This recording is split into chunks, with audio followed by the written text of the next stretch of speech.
Hey, everybody, welcome back here to the Beyond the Trek podcast. Have an awesome guest for you today, Mr. Victor De La Flor, the owner and operator of the Green Logbook. So, Vic, I want to say welcome. I appreciate it, Chad. Thank you for having me, man. It's awesome to connect with you and jump on your podcast now. So I love that. Thanks for Yeah, having me. I'm super excited because I had an awesome time and had the honor to be on the podcast and love what you're doing with the Green Logbook, which I know we're going to dive into. Hmm. And I love it so much because how I got connected through it is being a native California born and raised. I'm looking at possibly going back and possibly being able to, finish out my military career. And you have so much information that's out there about, active bills that are being going on, how veterans can transition, veteran benefits. And that really caught my eye. And I think at the time you were right around, honestly, I think you were at 2,000 subscribers in less than a year. Yeah. You've more than doubled that. You've tripled that, and it just Mhm. shows like content that's going out there and being able to grab people. And it's all super informative, and I appreciate it. I still watch it all the time, so I'm super excited to dive into this. Yeah, absolutely, man. It definitely has been a blessing, and I know we talked a little bit offline right before here, and it really is about consistency, but also about the content. Like I believe in the content that I put out there. There's a lot of folks that put out content that it's just for, the clicks. But I actually sit down and if I'm curious about something, I figure, somebody else out there might be curious about it too, another retiree, veteran. So while I'm doing this research, why not make a video about it, talk about it a little bit?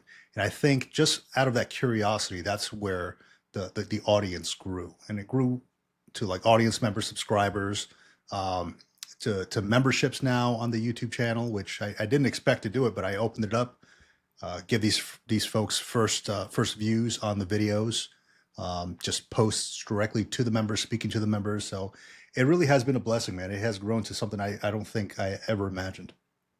Heck yeah! I mean, Yeah. it's crazy to see how fast it started to grow, Yeah. and right, like where the journey takes you. And we had talked when I was on your podcast about how much we both do this. We enjoy doing it. We hope that the messages get out, and then when they start to catch fire because people really tune in, you don't really know how fast it can grow and where you want to take it, you know? Yeah. So, but Yeah, that's true. That's true. I mean, it does grow fast, and I think a big thing that I contribute to that, towards that, is once it grows to a certain amount, I like to give back a little bit. So I do like giveaways on the channel, and it kind of gets people involved a little bit. Like, hey, let me put my name in here. Let me contribute to the channel. Let me watch. Let me turn on notifications. Maybe he's gonna, say something about a giveaway or something like that. So the last time I did a giveaway, I teamed up with an active duty Marine gunnery sergeant who does leather work, and I gave away a Field Notes leather cover, similar cool. to something like this, like a little leather cover. Just gave one of those away and a wallet. So just happy to do that, and the audience members love it. It keeps them engaged. That's one way to do it.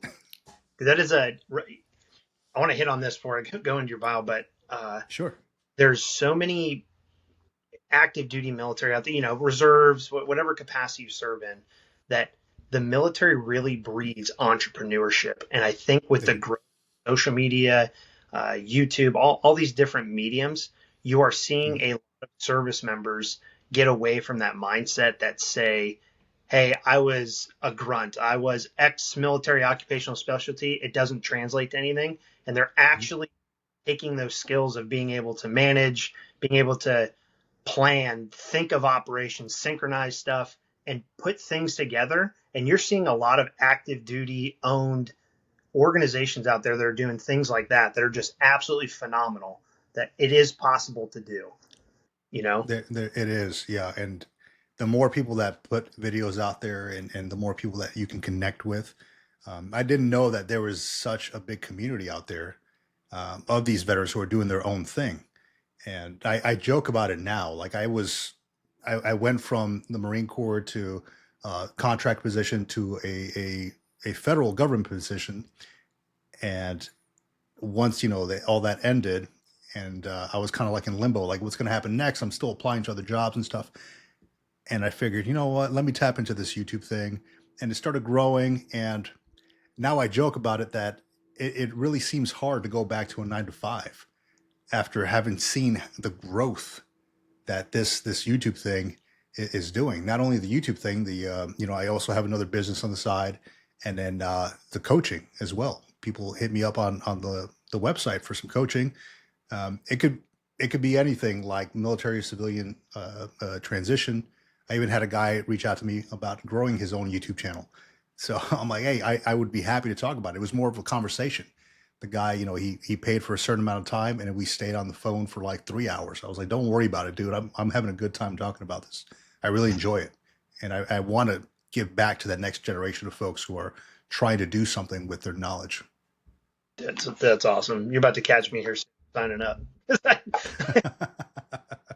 hey, without further ado, let's do an intro here. So Vic is a Sure. retired U.S. Marine, Chief Warrant Officer 3, the former Training and Operations Advisor with the Naval Surface and Mine Warfighting Development Center, and former Facilities Division Head for the Office of Civilian Human Resources, branch of the U.S. Navy. He currently runs several online ventures such as undercoverclip.com, coaches and mentors veterans on military to civilian transition, the owner and host of the Green Logbook, which is where I found you on YouTube, and the co-host of the Military Retirement Podcast. So, during your time in the Marine Corps, you served in the military justice occupational specialty, both enlisted and chief warrant officer, which I'm super excited to get into. Several of your billets were across the legal field, such as the justice chief, regional law chief, investigations officer in charge, administrative law officer in charge, and you closed out your 20-year career serving as the director of legal operations at the Legal Service Support Team in Myanmar. So I know you deployed to Iraq with the Marine Logistics Group to OIF. You were selected to be part of several IG inspection teams, become an administrative law and justice advocate, general investigation instructor, and additionally, you were hand-selected to be part of several high visibility and investigative teams. So outside of work, I'm watching our YouTube channel, tons of traveling, tons of reading, co-authored a book, bottom line up front, what you need to know when leaving the military. You coach Little League Baseball. You serve as an art instructor, the Armed Services Arts Partnership. You volunteer your time to assist both the homeless veterans in San Diego and active duty military veterans with mentorship on their transition. And most of all, which is probably the most important thing out there, you absolutely love being a husband and a father. Oh, 100%, man.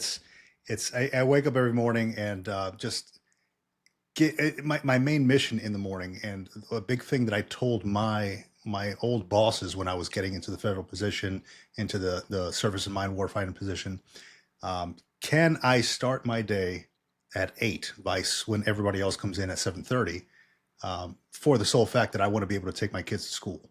I haven't been able to do that for so long, through going TDY, TAD. We had the deployment, for whatever reason, you got PT in the morning, you got formations. I haven't been able to do that. I missed out on it with my daughter. My daughter's 21 now, and she's a grown woman, and I'm like, I wish I would have had more time with her throughout her younger years. And now we spend time together now, right? But at least for my other two boys, I'm like, okay, well, I make it a purpose. I make it a point in my day to be able to take them to school. And we actually moved somewhere in a spot where both of their schools are within walking distance. So even though they can walk 2 blocks to the high school or the middle school, I still make it a point to either walk with them when they want to walk, or give them a ride when they want to jump in the car and do so. Though the ride's only 5 minutes, it does give us time to connect a little bit. It gives me a chance to tell them I love them, do good things, make good choices, that last word of the day before they take off on their own and go to school, be around their friends and things like that. Yeah, that is such an important thing. We just did a post the other day about fathers and how important they are. And there was this quote that came out a long time ago: is you get your kids for a very short time as children, but you get the rest of their life as an adult. And Right. a lot of us throughout the years, we look at that and say, it's just a drop off at school. It's fine. But you don't realize that you're right. Those short 5 minutes, same thing, just being able to connect and then be able to see you, right? And say, hey, I got this morning, I got to do something is so important. And it sounds cliche, but we say it all the time that a lot of these things may not be that big of a deal. You'll get time with them later, but you Yeah. never know when life is going to end, or you never know when you won't get that opportunity anymore. Yeah, So, that's right.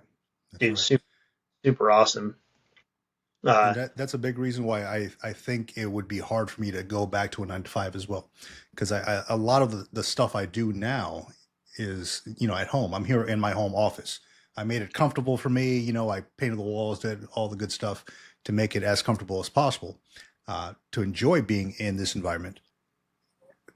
But the big thing is, uh, being here instead of the 9 to 5 where I may have to work a little bit later.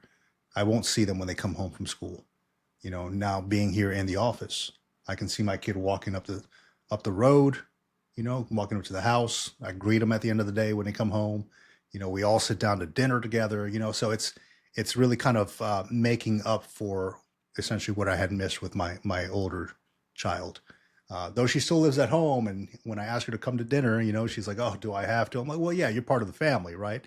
So, but we still have those little talks. I But know it it's is a good to. commute. I know it's a long What, commute from your to the table here, but it'll be all right. exactly right. Yeah, I'm 10 steps from your room to the table, but I believe in you. You can do it. Well, Vic, hey, let's kick this off with your life Yeah, story, with man. where you grew up and how it brought you to where you are now. Oh, dude, yeah. So I guess where I grew up. So I grew up in New Jersey, a little place called Patterson. So that a lot of people don't know what that is, and if you're old enough, right, to remember, there was an old Morgan Freeman movie called Lean on Me, and where he was a school principal, and they had all these drug issues in the school and all that, and people were like, "Yeah, I seen that movie, man. That place sucks." I'm like, "Well, I lived around the corner from that place. Yeah, it does suck." So it was like that, it was not a great area by any means. And my kids always ask me, "Hey, Dad, can we go visit? Let's go to New York and then stop by Jersey and go visit where you grew up." I'm like, "I'll visit there. I would never raise my kids where I grew up, ever." There's a reason why my parents moved from there. But we lived there until I was about 12 years old. Then we moved over to Central Florida, Orlando, Florida, and that was a good change, I think.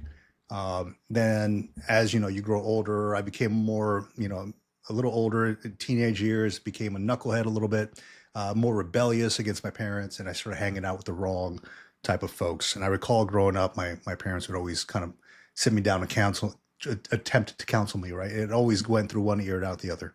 Hey, your friends, they might not be the best people for you, etc. I got it. Um, so after a while, I kind of caught on to that. Like, there was a big issue, this big thing going on at the park, and somebody brought a gun to the park, and I'm like, maybe I need to get away from this whole scenario, all these folks, right? Uh, because somebody got shot at one point, and the area was by no means a bad area. It was just some of the kids that just showed up there from a neighboring area to start problems. So after that, I started getting the idea maybe I should join the military. My dad would always put it in my head. My dad never, he didn't join the military or anything like that. He didn't serve, but I did have uncles. His brothers served. My other uncle served in the army, so they got it in my head. Hey, why don't you join the army? And I was like, you know what? That's not a bad idea. So I started working with an army recruiter at that point. And I was very heavy. I was playing football in high school, and I was probably about 270 pounds. And the army recruiter was like, "Hey, you got to drop some weight if you want to ship out." So I'm like, "Okay, well." I got down to about 230 after maybe 6 months of just hard work. And at this point, I was in my first year of college. I graduated high school, and the army recruiter, he comes up to me. He's like, "Hey, you're almost there, dude. We can ship out like in a month." And I'm like, "Yeah, about that. I lost all this weight, and I feel good about myself, man. I think I'm going to stick with college." And man, did this guy curse me out. He's like, "I don't ever want to see you again." And I felt bad, like in hindsight, knowing how hard recruiters have to work and all that. I'm like, man, I really messed this guy up, but it's ultimately it's my life. So I continued on in college, um, advancing towards an associate's degree at that point. Just try to figure my way out. I didn't have any direction really. I was just going back home, going to, just like little jobs here and there. And then I got a call from a Marine recruiter because I had filled out one of these cards, more information or whatever. He's like, hey, ever thought about joining the Marine Corps? And then I was like, yeah, maybe, I don't know. So I kind of gave him a chance. I heard him out a little bit. And I don't know, it just kind of, something sparked my interest. And maybe like a few months down the road, I was 20 when I joined and shipped out from Tampa. It was the day after my mother's birthday, which kind of hit her hard a little bit. But shipped out from Tampa, went to boot camp. In boot camp, I was like, what the hell did I do? Maybe maybe this was not a good idea, but we pushed through. The good thing was I went through the program with a good friend of mine through the buddy program, right? So we were in the squad bay together. But after that, we kind of went our separate ways after Marine combat training, which is like a follow-on training after boot camp. And after that, I mean, the rest is history. I went to, what was it, the Naval Justice School over in Newport, Rhode Island for my training. Beautiful area, by the way, Newport, Rhode Island. Then, went to my first duty station, Camp Pendleton. That's where I really got a taste of the Marine Corps in a non, I guess, educational setting. It was just what they call the fleet, right? So great time out there. Maybe about a year in, I got called into my chief warrant officer's office, and along with my staff sergeant and then three other folks who checked in with me, and they're like, hey, you all have been selected for deployment. And I'm like, okay, well, I guess that's what it is. You join the Marine Corps. They told us that we might deploy. So that we went out to Iraq, and it wasn't, I wasn't a combat person. I didn't go out there and I wasn't outside the wire doing all that. So my experience is a little bit different than other folks. Right? You have special operations folks who were probably outside the wire a lot. I did have a lot of friends who were outside the wire a lot. But I really got tight with my deployment team because I felt like we didn't have a lot. We had to make do with what we had. So I got really tight with them, and I still talk to them to this day. A lot of them didn't retire. They're kind of all over the country. One's in Canada, one's in Chicago, one's in Georgia, and we still talk probably every week. So it just goes to show you how tight a unit can be, after so many years. And this is probably like, what, 20 plus years ago that we deployed together. So, yeah, but after that, man, it was just kind of go, go, go. It was PCS into different places, seeing the world. We went to Japan, probably one of the best locations I've ever been in, because it was MCAS Iwakuni, Marine Corps Air Station Iwakuni, very small base. It was 6 miles around in the entire base. And once you leave the base, you kind of have to know some Japanese. So kind of picked up some words there, got, my wife taught some English out there. And we got really tight as a family when we were out there because we kind of had to rely on each other when we were kind of outside of the base. But yeah, after that, it was, going to North Carolina, Camp Lejeune, then Marine Corps Base Hawaii. And then I received orders at one point to my final duty station, which was supposed to be 29 Palms, California. Chad, I've heard that place is absolutely lovely. Dude, if I joke about it. If 29 Palms, that's where, like, it sounds nice, but that's like where dreams go to die, right? But it sounds really nice. They'll try to sell it to you, man. We'll send you to 29 Palms. Like, man, that sounds pretty nice. Until you look at the pictures, if you Google that, it looks like Mars, right? It's just all desert landscape. And I recall because I was on a softball team in the Marine Corps, and we went out there to play softball when, my younger years. And I'm like, oh, what is this place? It's like barbershop, strip club, barbershop, strip club down the road. And then the entry to the base. It's a training base is what it is, right? I think the MAGTAF or somebody has their training out there. But I had received orders or was going to receive orders to 29 Palms. And so I was able to work it out with somebody else that also received orders to Miramar. And we kind of switched it out because he had folks out in 29 Palms. I wanted to be out in Miramar anyway. So, I mean, it's like right there in central San Diego. So it just kind of worked out really well.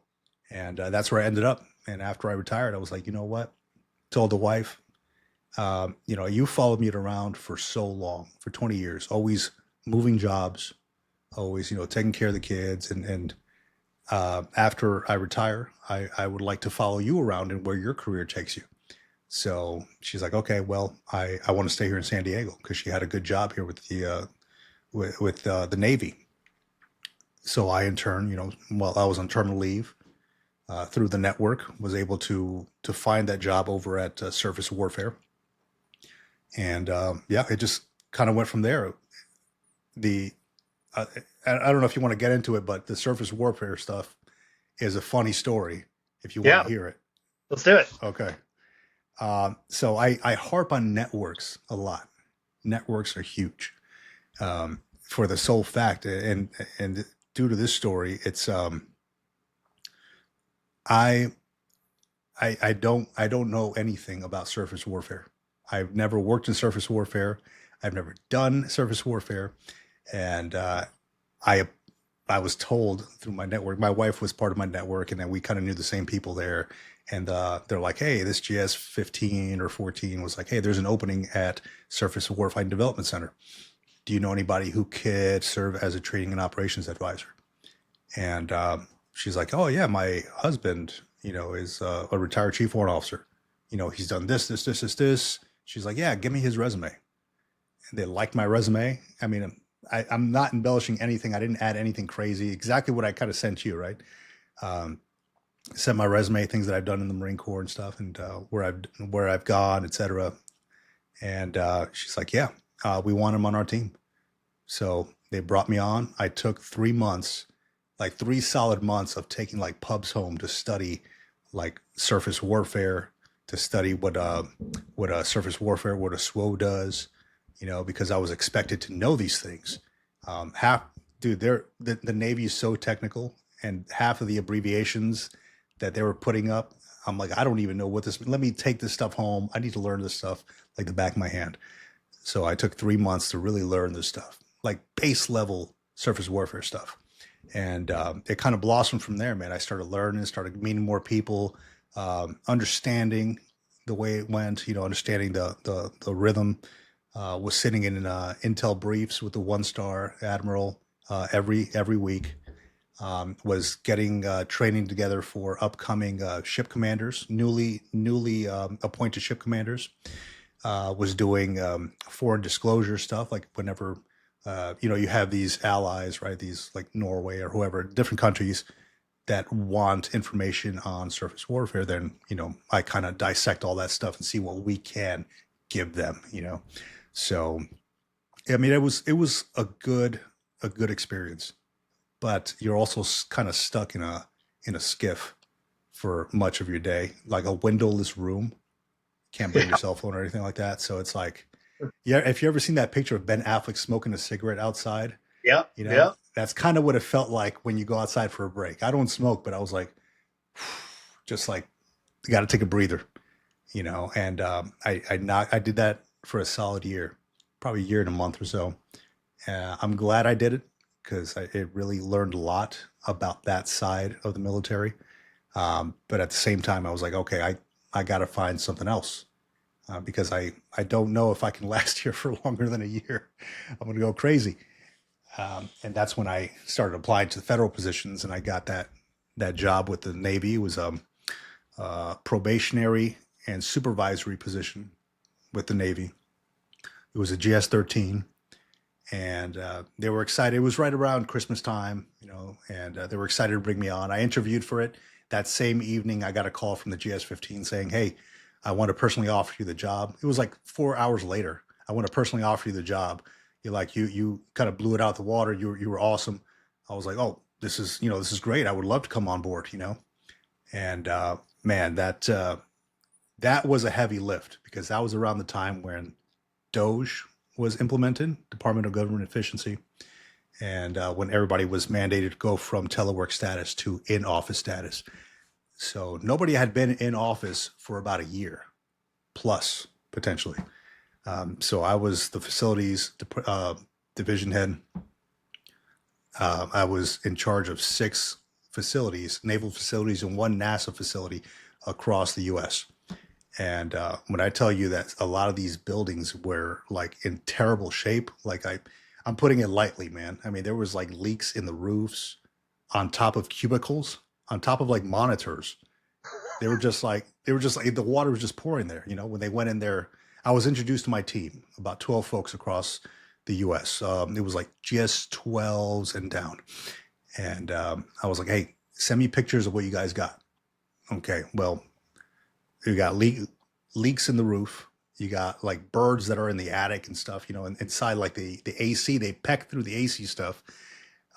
You got well, gosh, what else was it? There was black mold in one of the buildings, and because nobody has got in there, the government had been paying for this stuff to be on their rolls, to be a part of their facilities for so long, but you only had like one person, 2 people in these positions that actually go in office. So we had to bring like 1,200 folks back in office, and that was a heavy lift. And I never got onboarded, like actually like properly onboarded. It was like everybody came back from Christmas break, New Year's break, and then we had meetings, all supervisor meetings. Hey, everybody, I want to introduce you to Victor. He's our new guy with facilities. Victor, in the next month, we got to bring all these people. So just get ready. And I'm like, whoa, I'm like, okay, I'm ready, but what, so it was kind of a heavy lift, but we got it done. It's not me. I had a great team. I really did. 12 people that were really dedicated. And yeah, I put them up for awards before I left. And I had to approve a lot of overtime, and but they were dedicated, and I give it all up to the team that I had, because they really kept me in line too. Like, hey, have you thought of this? Or have you looked at this? And normally we've done this. I'm like, that's a great idea. Great idea. Let's look into that. So it was a constant. You have to be like the Semper Gumby saying. You got to be constantly flexible, because you like there was like a pipe burst, and then just one thing led to another because these buildings were completely in disarray. But it really was about the team. I was teamed up with some incredible people, some very dedicated folks. So I wouldn't have been able to do it without them. But yeah, with the I government wanted efficiency to, thing, yeah, I go wanted, ahead. yeah, I wanted to ask you because you talk about being flexible and being able Hmm. to take advice from other people. So I just I want to tie this in and roll this back a little bit to Sure. how did you know it was your time to transition out of the military? And did you always have that mindset of collaborative efforts, or was that something you kind of had to learn as you transitioned out and you had the opportunity to work still with the Department of the Navy, but more in a civilian sector? Yeah, yeah. So as far as the collaborative effort, I've always kind of had that in the back of my mind, because I knew that I'm not really an expert in anything. Like I had a team that would work together and complete a mission. Like, yes, I would know things about whatever investigations because I had done those more than maybe the next guy. But I always put myself in a position, in a mindset that you don't know everything. You need to listen to other people. You can learn. I learned things from. I was a chief warrant officer 3. I learned things from the staff sergeant who would bring it up on, knock my door and bring it up to me. Hey, sir, have you thought of this, that? I'm like, I'm glad you brought that up, because I do love those different point of views, because I don't know everything. If I'm concentrating on one thing, I'm not thinking about this thing. So I think it has to be a collaborative effort if you're going to succeed. You got to surround yourself with different perspectives, and I always welcomed that in my career. Um, I always, anytime I'd bring my section around, or my group, my unit, I want them to disagree with what I'm saying. I'm like, if you disagree at all, please let me know, because it would make me a better leader, a better person. I want to know what I'm not seeing. Don't just shake your head yes at me. I want you to tell me if you see some holes in this. Poke holes in it. Let me know and give me the feedback. So I always welcome that, and of course when, I mean, you probably talk to the younger folks too, like the junior enlisted and all that. A lot of them don't want to tell you, like, hey, sir, you're messed up, or this is wrong, for whatever reason, fear of whatever, potentially getting in trouble or calling you out. But I kind of welcomed it. I'm like, hey, open discussion. Let me know. As far as the 20-year, the retirement, I think you asked, um, when I knew it was time to transition out of the military, um, I I always had a a goal. It was always 20 years. This came after uh, I joined. I wanted to do 4 years and then get out, and then after during those 4 years, right before I was going to reenlist, I thought, this is actually kind of fun. Like I'm having a good time. I like the people I work with. I've got good leadership. I thought, why not give it another shot? Just I raised my right hand again, reenlisted, and I guess once you reenlist twice, you really got to start thinking about this. If I reenlist again, it's going to put me at 12 years. Am I going to make this a career or not? And I thought, why not?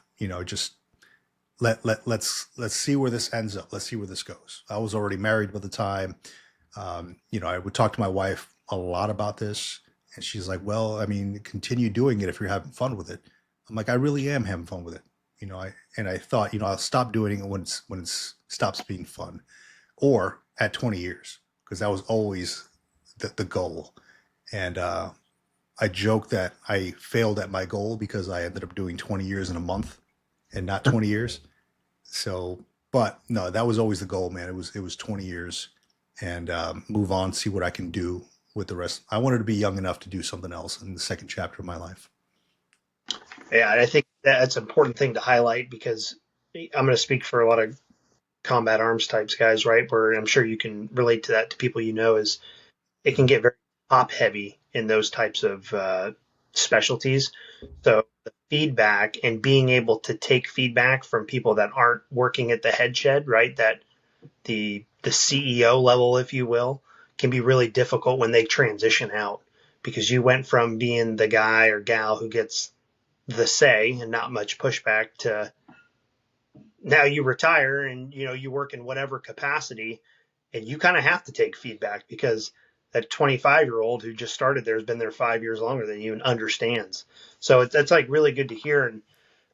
And the one thing I definitely want to hit on because I want to be able to get to the green logbook is Mhm. what was your transition like and when did you start it? Because right now I'm in that period. I'm coming up on Yep. 19.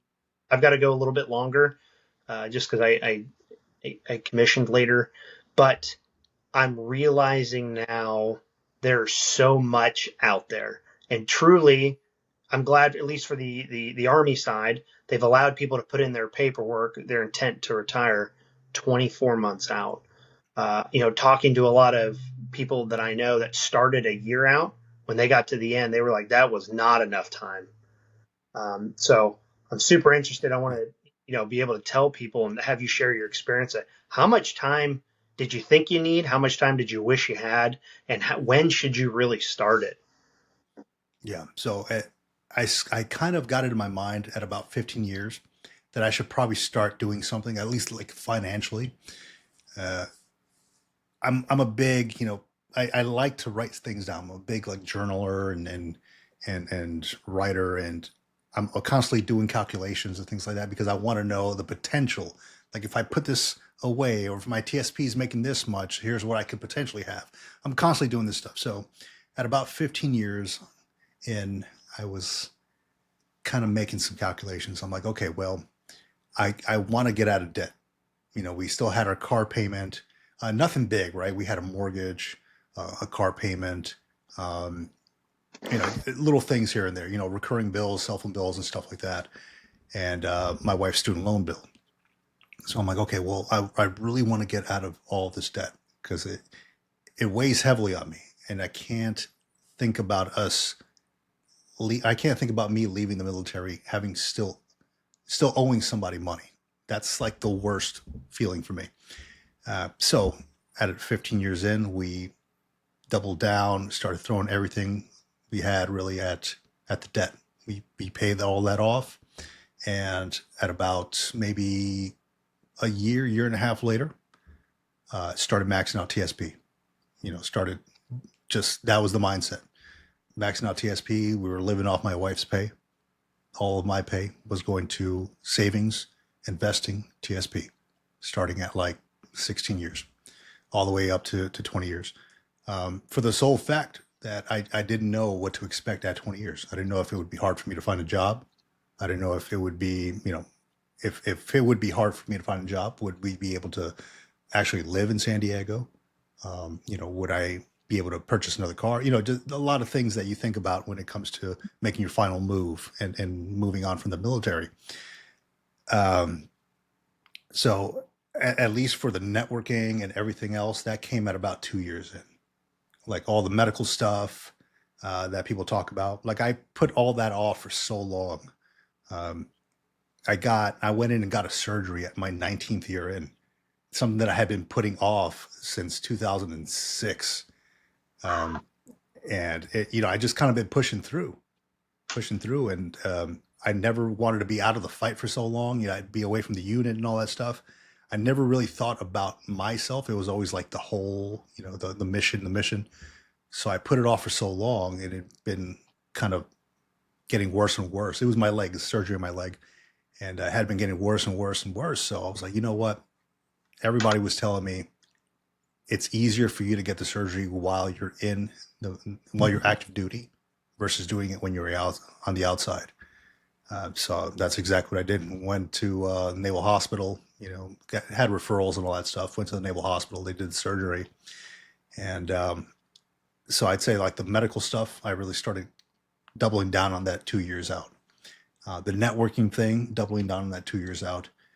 I started getting like certificates, Lean Six Sigma. There was Human Resources Management certificate through, I think it's University of Minnesota. What else? Oh gosh, I even went and got a forklift and OSHA certification because I didn't know what I wanted to do. I was like, well, maybe if I have trouble finding something, I could be a forklift driver for Walmart. But the thing is, it all became so clear to me after I got out was I put so much stress on myself over those last 2 years, thinking, what might happen?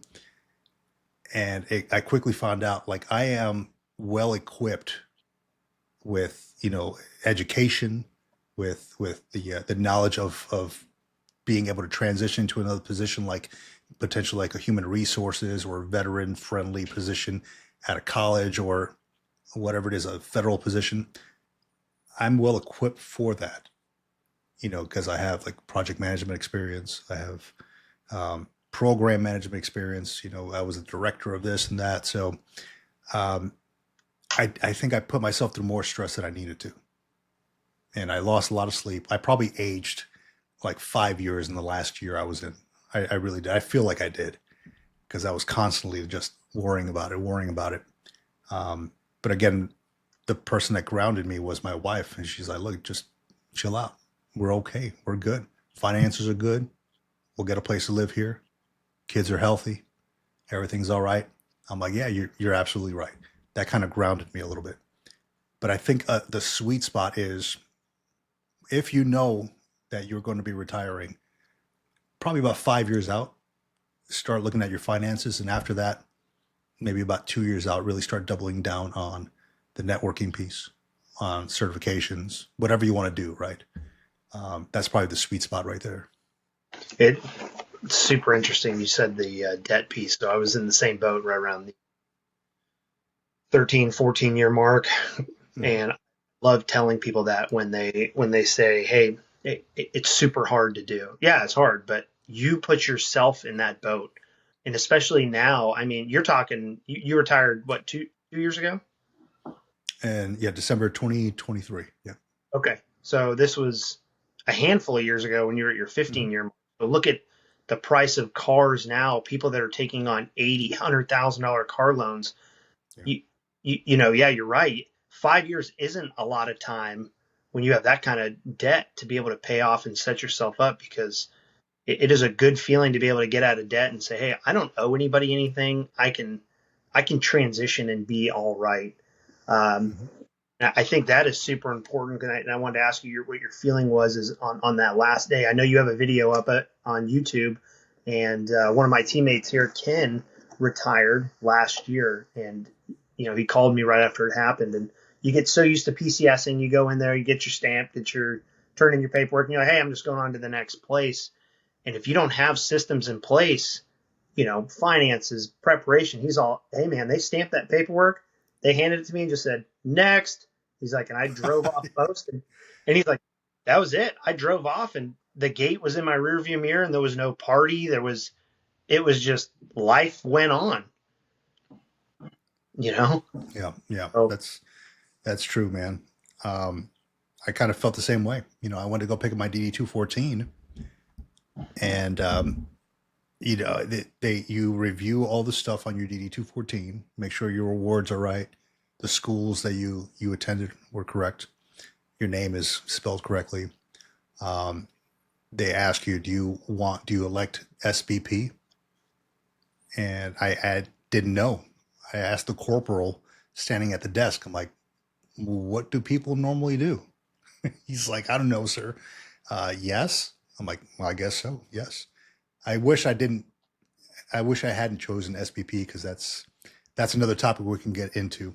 But not that it's necessarily bad. It's just a lot of money for what you get, and there's limited amount of times that you can get out of that if you want to. But yeah, it is true. It was kind of bittersweet. It was I was excited, but at the same time, when I drove off with my DD 214, and mind you, I lived close to the base anyway, so I'm like, yeah, I can always come back over here. But it was kind of bittersweet just driving off and knowing, hey, like, so much of my life I spent in uniform, and this is the last day, And the transition was difficult. Um, Mentally, it was, and that's something that they don't talk about a lot. Like, you won't get that at TRS or TAPS. The transition is difficult, because then you get into the loss of tribe and camaraderie and all that. Uh, your phone stops ringing. You don't feel like you're important anymore. People don't follow up with you like, hey, how's everything? How's life? Because you're kind of out of sight, out of mind at that point. Like, you're doing your own thing. So it took a while to kind of get over that piece, and I had to go seek somebody to talk to about that, because, I just kind of felt alone. Your family, the wife goes to work, kids go to school, you're at home with nothing to do. And you're like, well, I'd be normally at work right now, but I'm on terminal leave, and I should be enjoying it, but I don't. It was kind of tough. And until I started going into my job and started, you know, talking to like neighbors and stuff like that. Some of my neighbors are retirees as well here. So folks at church now that I go to church, um, been able to connect with some folks out there. There's a good, military community or veteran community out there. So yeah, it took some time to find that rhythm again. But it can definitely hit you hard, and it's something that they don't touch on TAPS or TRS, and it's something that they should. The mental hit you're going to take when you leave. how about the feeling of, I just read this recently, knowing you're not going to be part of war, combat, like tying everything in, right? You just talked about that loss of sense of tribe, but Mhm. how long did it take you to really get over that and know that, hey man, all those guys that are on that post, if something happens, they're going to go, and I'm not going to go there anymore. I don't have, how long did it take you to get over that? I ask that importantly because again, I'm on that journey trying to figure that out. Yeah, And it's hard when you're in the washing machine because you're around it every day. But then yeah, again, when I ask people that have been retired for a couple of years, And I go, how do you like retired? They smile and they go, I love it. Yeah. But how does it take knowing that you're not going to be part of that or have an opportunity to do that? And how long did it take you? Yeah. So I'll tell you, I still keep in contact with a lot of friends who are active duty now. The guy that took over my position when I left, a couple other friends that are like, across the country over in Okinawa or, Camp Lejeune, Camp Pendleton. Um, got a hold of a few of them, asked them after this whole thing happened, like Venezuela and all that. I'm like, hey, how's everything going? Like all good. They're like, yeah, nothing yet, right? Nothing yet. And I do think about that sometimes. Like not that I want to be in the fight with them necessarily. Uh, I'm more relieved than not that maybe I won't have to suit up and do something. But at the same time, I'm like I kind of do miss being a part of that team and that cohesion and potentially going out there to do something. Um, I mean, it crosses my mind every so often, but I also think about what you mentioned as well. Like, hey, when you ask somebody how's retirement, oh, it's great, and I feel like that now. It again, bumpy road from the time I left to now, and it took a lot of thinking, a lot of pouring myself into my journals, a lot of like connecting on that live stream that I do, talking to other veterans and stuff, and seeing how they overcame those things, those troubles, those mental blockages. It did take a while, and now if you were to ask me now, I would tell you, yeah, retirement at all is awesome. Partly because I'm able to connect with so many folks who are on the journey from military to civilian, and let them know, hey, you don't want to do that, or you do want to do this, or you want to, opt for this, or max out your TSP, get out of, all these things that I learned along the way that nobody really taught me. I had to kind of research. I love that part of my retirement. For one, that I don't have to really necessarily get up at 5:30 in the morning, go to PT. I do it when I want to, right? That's cool. But a part of me does miss all that, like being in the shit per se. Excuse my French, but being in it with the team, suffering with the team, with the unit. I do miss that sometimes. Like I'll drive on base, I'll see folks PTing in the morning, and I'm like, man, I remember those times, man. I miss those times. Seeing these folks suffer and sweat as they're calling cadence on the side of the road. I'm like, hell yeah, I love that. But part of me is like, I'm tired now. I'm okay being on this side of the street. How did how long how long was it until you or I guess where in the journey did you decide to start the Green Logbook? And for listeners out there, you can go back and find videos of Vic while he was in his transition process, like talking through it. And the reason why Yeah. I asked last day, because you had a video, right? You started off with, "This is my last day in uniform. I'm going to get my DD 214." That's right. Um, what made you want to start it, and was there any apprehension to to start that while still in uniform? Um, Yeah. I'm going to preface that as I ask because there are other people that, again, we talked about the entrepreneurship like within the military, the people that want to do that, but they're worried. What are people going to think? What are people going to say? And you have a much larger audience on the other side of that camera, which you're seeing now. Yeah. So I'll tell you, I started that channel at my 19-year mark. It took a lot of thinking before I posted that first video because I mean, I think you hit it right on the head. I was apprehensive of posting a video for the sole fact that, I'm in a leadership position. I found it silly. Like I'm thinking if I saw my boss on YouTube, what would I think?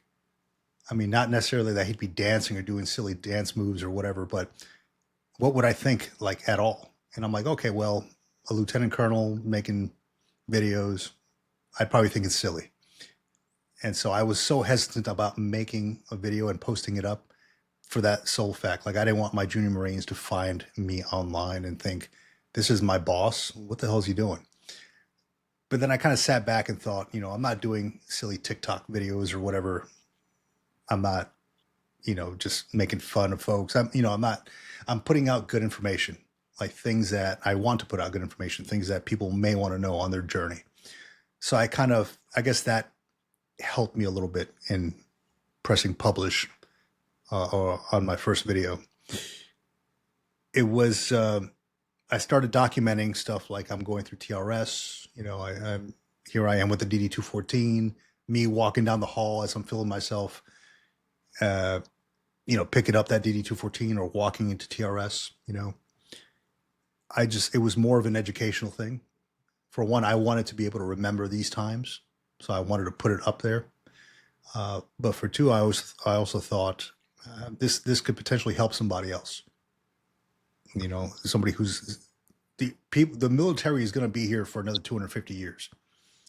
Somebody is going to, every day people retire or leave the military. Somebody's going to get a benefit out of this in some way, shape, or form. So I'm like, okay, well, I need to put it out there because I learned so much that was not in the TAP class, just doing my own research, connecting on LinkedIn, reading things, connecting with other veterans. I learned so much. I'm like, okay, well, if I learn something new, I need to put it out there for other people to know.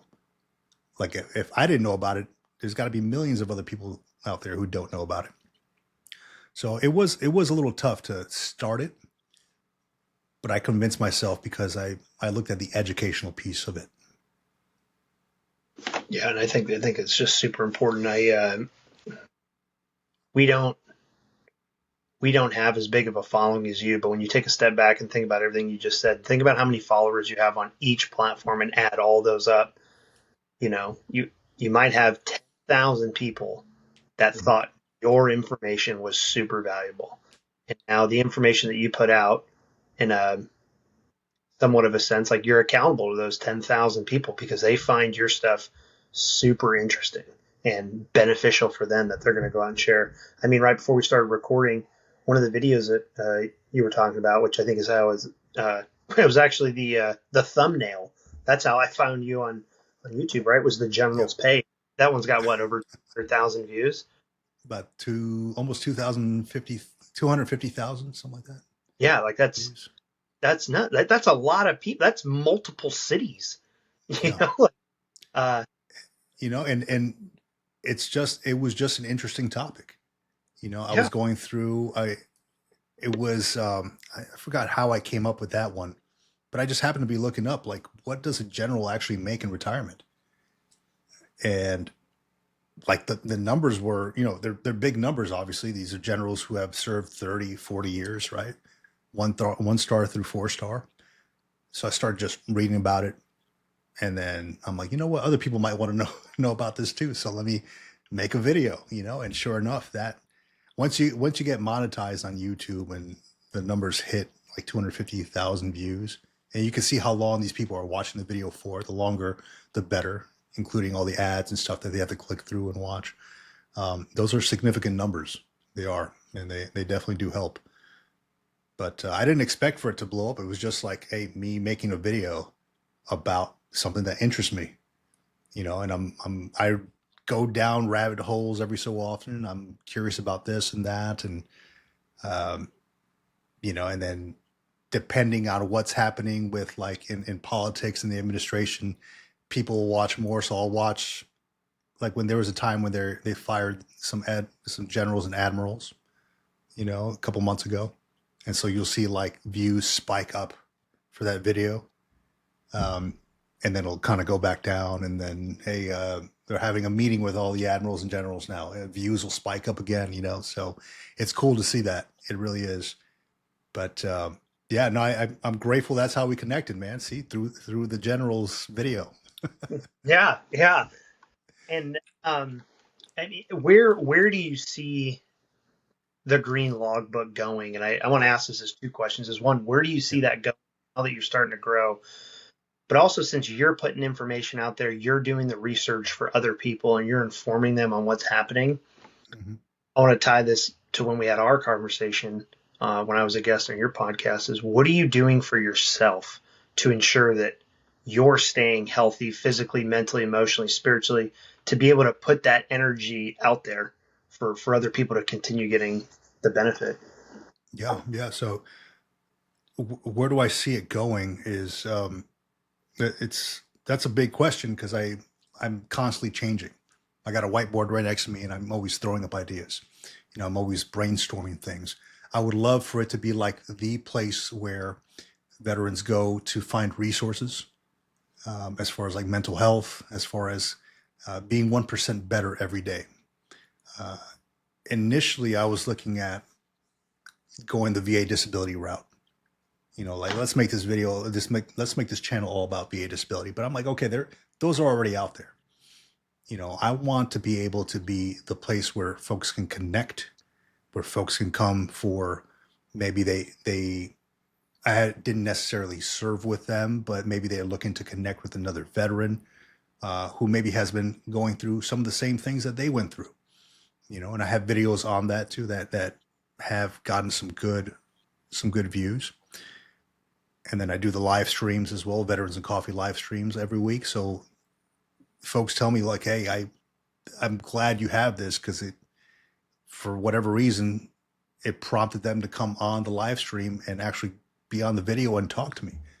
I had a dude that just called in last week. He was in a hospital bed. The dude fell off his roof and like broke his back. He was in a hospital bed.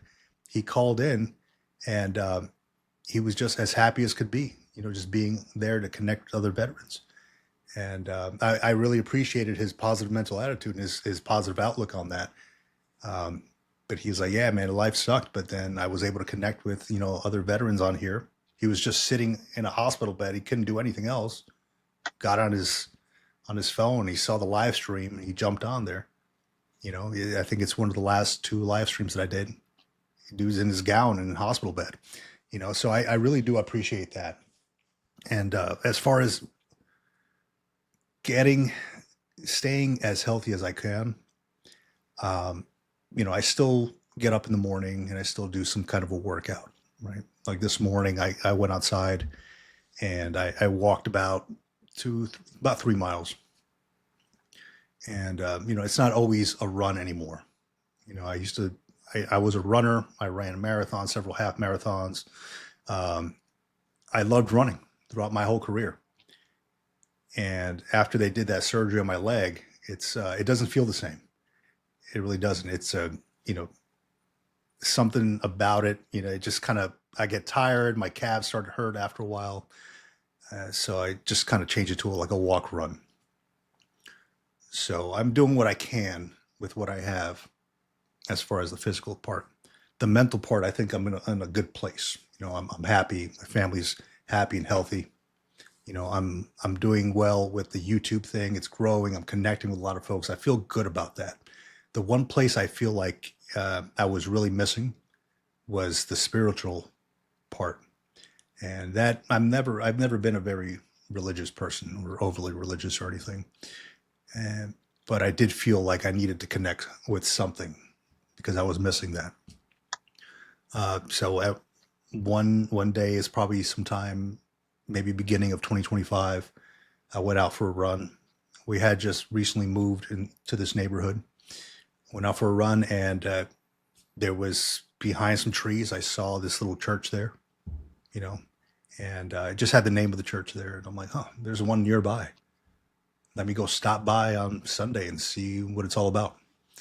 And it really felt like home. It really did. It was really welcoming.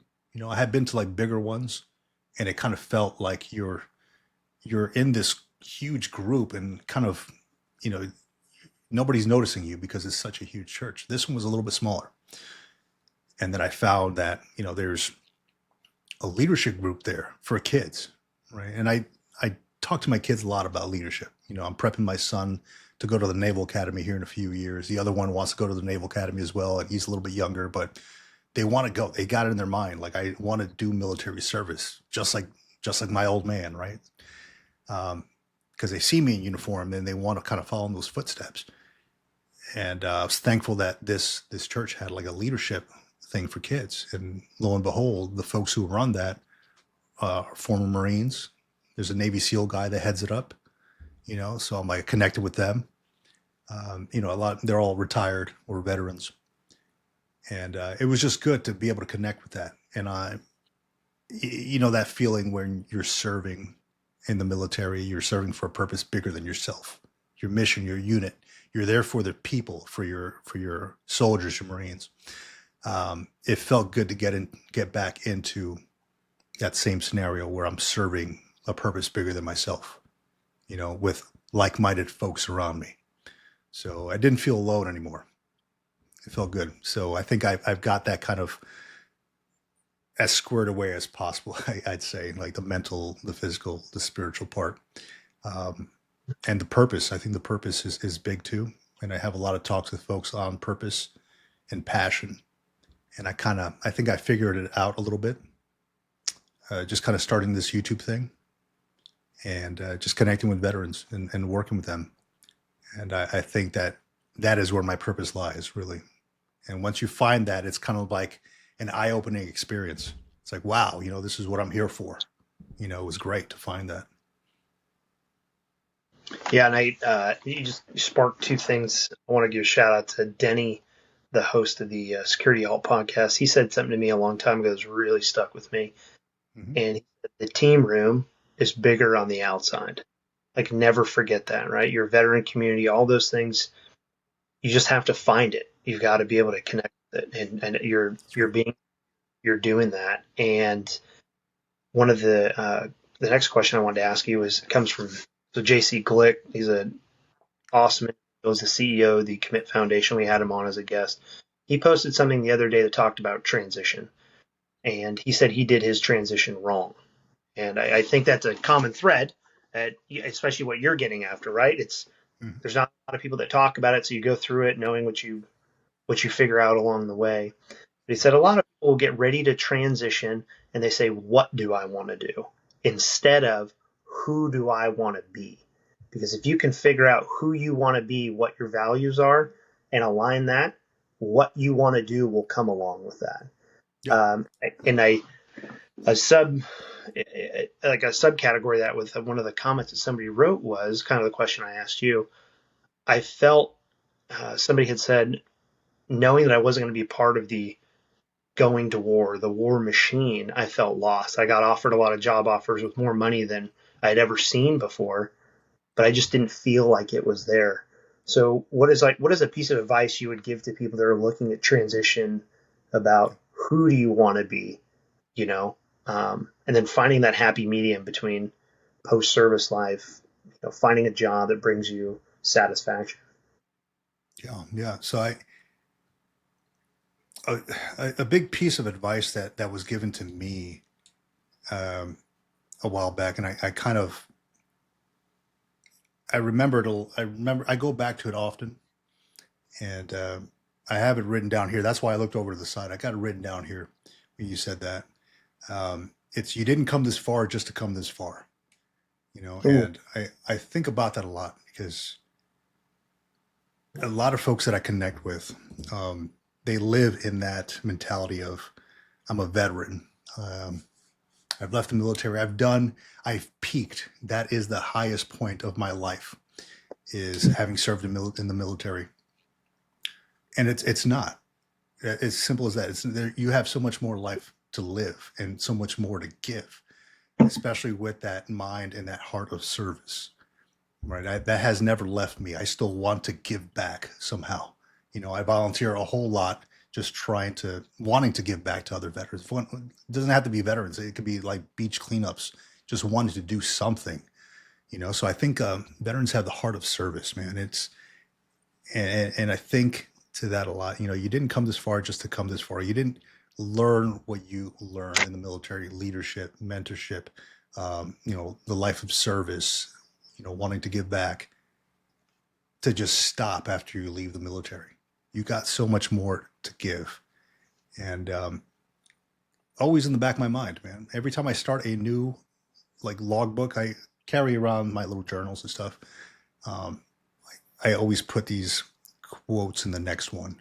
You know, like when I finish one off, I'll open it up and I'm like, okay, well, the quotes that I've acquired here that kind of stand out to me, I will add them on to the inside cover of the new one, for the sole fact that I don't want to lose those things.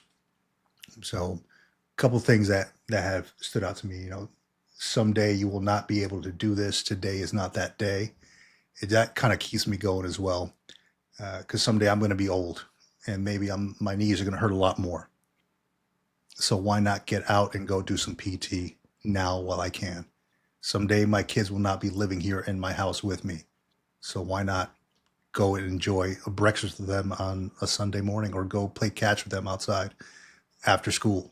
Someday I will not have this. Today is not that day. So a few things that kind of stand out to me, man. But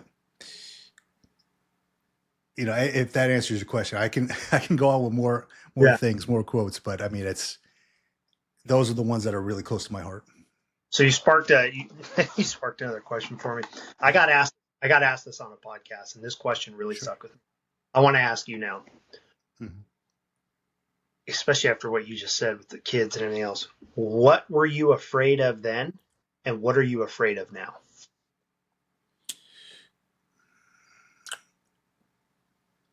As far as the kids, As far as just life, right? Like like, as you back, what scared you, then before when you were younger, mm-hmm. compared to what are you afraid of now? My answer was I had to think about it because as much like you, I kind of caught you off guard here. But when I got asked that question, it was what was I afraid of then? I had to think back, and then I was more concerned with a career, not achieving what I wanted to. And now that I've gotten older, what am I afraid of now? When you're talking about your kids, it was that my focus has shifted to not missing out on that time, making sure that I'm a role model and I'm there for them. So Yeah. I want to ask you that question. Yeah. I'd say I'm time. I'm afraid of time. I didn't really understand how precious it is back then, and I took it for granted. And now, as I look, you get those things on Facebook, the memories and all that, and I see my kids, how much they've grown over the years. How again, my daughter's 21 now. My other son, 2 years, and he'll be leaving to the Naval Academy. Hopefully, right? I'm afraid of time and how quick it goes by, and if I don't make the best of it, it's just gonna, I won't be able to spend that with my kids. And I sat down the other day, and I was writing down in my journal, thinking about my son and how close he and I are. And I'm working on my walking in the morning to walk a little bit farther every day, because we have this goal this year to fly out to France. We're going to do this thing called El Camino. It's El Camino de Santiago de Compostela, which is the way of St. James, right? It's a 500-mile walk from France to essentially the end of Spain, where there's this cathedral where St. James is buried. They have his body in there. Big pilgrimage, and I decided this is what I want to do with my son, with my 15-year-old son, because I feel like I want to be closer to him before he actually up and takes off to the Naval Academy. I want to give him that experience, and I wasn't around as much as I wanted to be when I was younger with all the kids. So now it's a time where I kind of want to spend all that time with them, so that's going to be a heavy lift, the 500 miles. But I think it will spark a lot of conversation. We do it now. We go on walks, and it sparks off conversation with everything from space to communism to military to, I mean, things that I never even thought that my son talked about on simple walks. And I think I've always taken that for granted as well. Just a walk. It just opens up your mind. Like no music or anything, just kind of walking, you're kicking a rock down the trail and walking next to your kid, and then just sparking off conversations. And the things that we talk about are just amazing to me. Like I had no idea this dude thought about what he thinks about. And yeah, that I guess to answer your question, time and then walking is something that I really cherish now. So I'm going to continue that as much as I can. It's awesome, man. Yeah. There's so much to take away from that. You know that time is an invaluable resource, and we get so busy in our lives, especially with technology and phones, that we're more Yeah. connected than we've ever been, but we're more isolated than we've been. That it's so easy to say, "Hey, let's just walk tomorrow. I know it's just 20 minutes, but I really got to get this done." Versus, Yeah. when you look back and you think about, especially for me, my younger time in the military, I thought every minute I had to apply to my craft, and not that I regret it because I don't. But as I've gotten older, same thing. Time I look and I'm all, I could have let that go. I can't even remember why I stayed late. I can't remember why I did this. But Yeah. every time I get the opportunity to drive my kids to school, or I picked my son up today, and I look over and I'm all, it like shocked me at how tall he is. And same thing, right? He's asking me questions, and I'm like, whoa, dude, Yeah. like I need to. And that was one of the things my wife and I have talked about is this year spending a little bit more money and just taking more vacations because next year I'm going to have a teenager. I'm going to have, dad's not going to be really cool anymore. Uh, Hmm. you know, um, that's great perspective. And uh, Yeah. I, I want to ask you now that, you're taking every day, you're pouring back into your family, you're pouring into other people through Hmm. your YouTube channel. And I should have hit on this earlier, but for people that don't know, the Green Logbook it's a green notebook that across every service you can find them in your supply cage. It's just real cheap, rugged Yep. notebook that's just green cover front and back. Why? I don't know why we purchase them. Who knows? But we all carry them. Uh, and there's so much, so much information, so much knowledge, so much time traveling you'll do when you go back and look at what you wrote in there that organizations that have reached out to you now and have found that the information you're putting out there from your logbook, how valuable it is. What are some of those organizations that have reached out to you and you're starting to collaborate with and really share your message? Yeah, absolutely, man. So it's when I started doing all this, I didn't think anything of it. Like I wasn't planning on doing any kind of collaborations or anything like that. I just wanted to get the information out. But as it grew, organizations wanted to come on board. They believed in the message. They believed in what I was putting out there, and they wanted to be a part of it, and collaborate. So I had teamed up with Movement Financial, who is a combat wounded Army veteran who went from retiring from the Army to becoming a financial planner. And he does all this, everything financial is he does. So knew him from back in the day when met him at a course that we went to in Virginia, and then we connected again on LinkedIn maybe, and it was like, oh shoot, you're the guy, huh? So you're doing the finance stuff. Hey, let's team up. So he sent me an email not too long ago. Thought, this is I know this guy.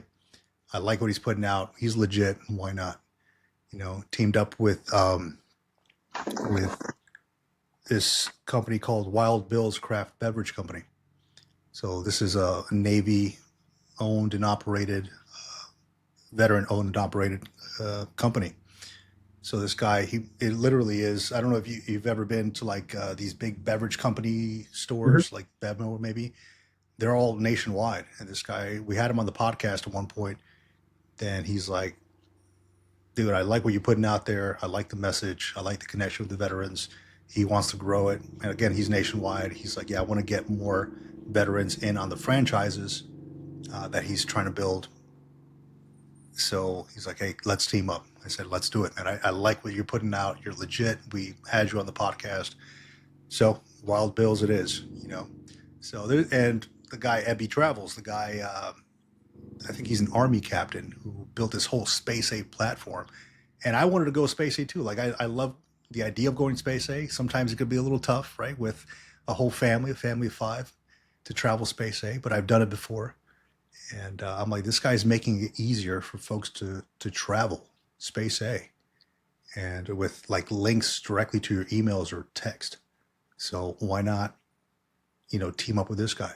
So there's a few of them, but in the end, we connected over the same message of collaborating and getting the information out to the veterans. One wants to bring in more veterans to this franchise. The other wants to help them do the financial planner thing, and he is a fiduciary, so he doesn't get paid right off the bat, right? The information he gives out is free to connect, and then if you decide to work with him further, then that happens. That's how he gets paid. But it's fun to collaborate with these folks, and it never started like that. It was always, let's just get the message out there, and then naturally it will just grow because people want to jump on the team. So it's been great. It has. That's awesome, man. Well, I want to ask if you got any parting thoughts or any parting words for anybody out there that uh, coming from you or your channel. Absolutely, man. The transition is tough at first, but it doesn't have to be, because you are actually well prepared, more prepared than you think you are. When you leave the service, take some time off, maybe a week or two. Just concentrate on yourself, your family, figure out where you want to be, what you want to do. Because I'll take the words from this brigadier general that we had on the podcast a while back. You are more tired than you understand. You're more tired than you think you are from 20 plus years of service. So take some time to figure out who you are, what you want to do, who you want to be. Like you mentioned, who do I want to be? And ultimately live a simpler life. That's something that kind of sparked in my mind for 2026. I fill my time with too much. I fill my life with too much, and it can be overwhelming sometimes, similar to the military civilian transition. It can feel overwhelming and it can stress you out. And I found that simplifying things, instead of having my 52 books a year that I wanted to read in 2025, which quickly did not work, I made it 12 books this year that I wanted to finish, that I wanted to read. Simplifying it, making easy, actionable goals, that stuff will work out. So I guess if anybody was looking to do something worthwhile, is making life a little bit simpler, taking a walk and just talking to somebody, talking to your son, your kids, taking time, because time does fly. Dude, that's a great message. And I encourage people to go check out the Green Logbook, like it, subscribe Appreciate it. it. Tons of information that goes out there. Your live streams are on LinkedIn. There's so many mediums that you guys are teaming up on. And now that I'm back for a little bit, I totally plan on jumping in on one of those and being able to connect. Again, the team room is bigger on the outside, and you're making a huge impact, man. And I thank you, because I get stuff out of the videos I get to watch, especially when it comes to potentially my family moving back over to the area and looking at the property tax exemptions, the different things. Yeah. And I won't lie, right? Like I'm still very busy. So when I get to watch a video of yours, it cuts down the amount of time I got to go read. So Dude, SB 296, man. I got a hold of the Senator Archuleta, and we actually connected on Instagram a while back. And I'm like, hey, what's the deal on this SB 296? I didn't expect him to answer, but he did. And he's like, we're looking into it. Here's my director's number. Give him a call. And I asked him about the podcast. He's like, yeah, give him a call. Let's set something up. So potentially, because I just had questions. I'm not a politician myself. I don't know how exactly it works. So it's those connection pieces, right? yeah. Well, hey, thanks, Vic. I really appreciate it. I look forward to seeing where you're going to go. I look forward to doing something with you in the future. And absolute honor, man. Thank you. No, thank you, man. It was great having me. Thank you Okay. for having me.